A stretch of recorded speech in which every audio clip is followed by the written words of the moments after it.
Hello everyone, it's me, Star, and welcome to the final part of my low poly PS1 style Ceruledge Gijinka tutorial. In this part, we will be posing our character and doing a simple turntable animation and rendering it out in a PS1 style. So let's go ahead and drag that down, put it into render preview, and let's pose our character.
Just kind of going for a more simple pose with this one.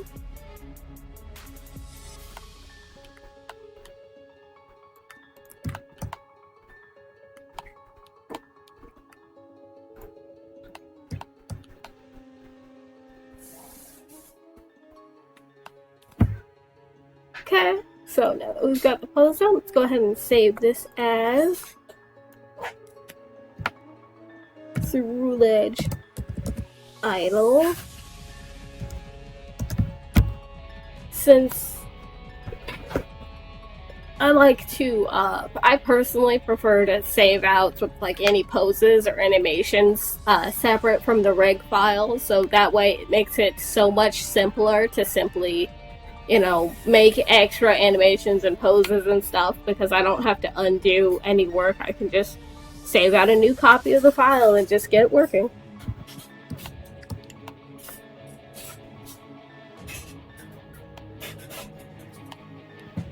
Okay, so let's go ahead and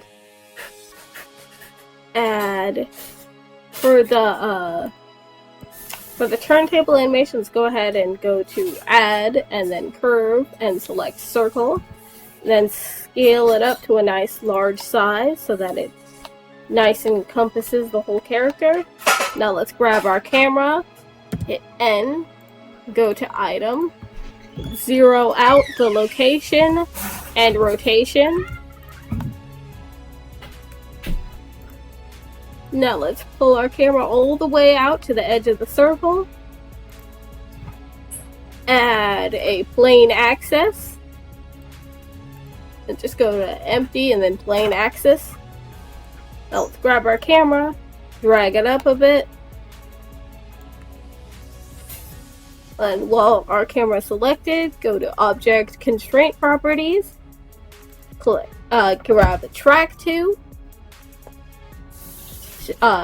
set the target to empty, and so that way when our camera swivels around this area, it will always focus on our character right here. Now, you should use an empty rather than simply having the camera track to the character mesh, because when you do that, it tracks to like the bottom right here. Okay, so now have your camera selected, then select the circle, hit Control P, and then follow path. Now click on the circle, go to Object Data Properties, under Path Animation, set this to 250, Then we set this to timeline, since our endpoint for our timeline is 250. Now, if you want to have a different amount, just make sure that the endpoint for your timeline matches the amount of frames in your path animation. Personally, I prefer to just keep the 200. I prefer to just use 250 frames, since that's about 10 seconds, which I think is pretty good for a turnaround animation.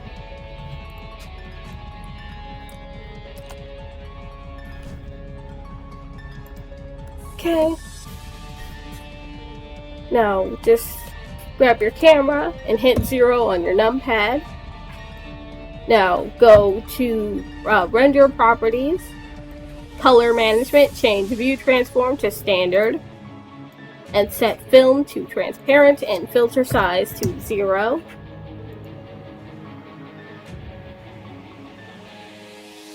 And I like to set my resolution to a nice big size, like 2048, and also make sure everything that you want to be in the render is within this orange square, because it will not render anything outside of this. Okay, set the folder that you want to render this out to. For transparency, I would recommend PNG with RGBA, since RGBA is RGB alpha, and alpha means transparency, so it saves out transparency. Now, let's go ahead and grab our model, go to modifier properties, add a modifier, add the displace, hit new, and then this button, and change this to clouds. Then go back to modifier properties, change the strength to 0.25, the coordinates to object, and select camera, the direction to RGB to XYZ. Then go ahead and test that out, and we got the nice vertex jitter that the PS1 had.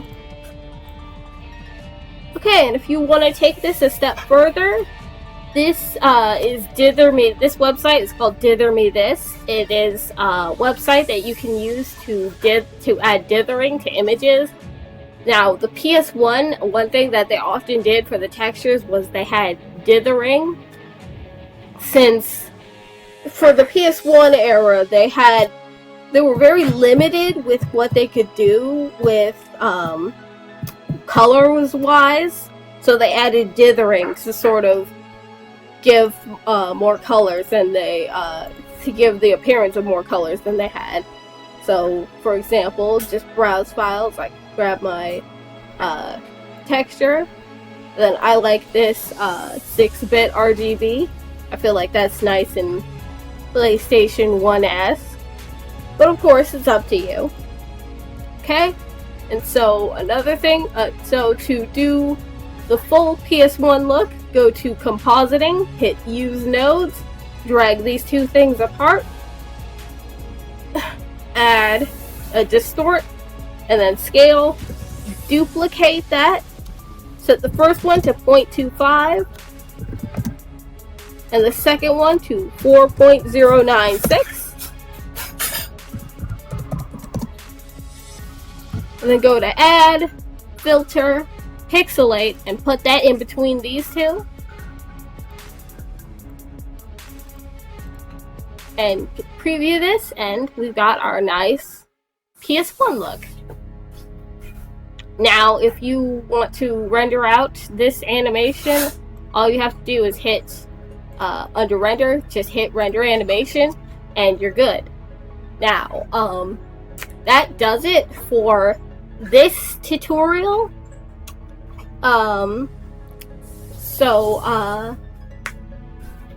If you have any ideas or suggestions for future tutorials, like, feel free to let me know. If I happen to like your suggestion, I will happily take it and use it in a video. Now, of course, the models from all of my tutorials are available on my Patreon, and if you enjoy my tutorials and want to support me, my Patreon is a good option for that. So, thank you very much for watching this video, and have a nice day.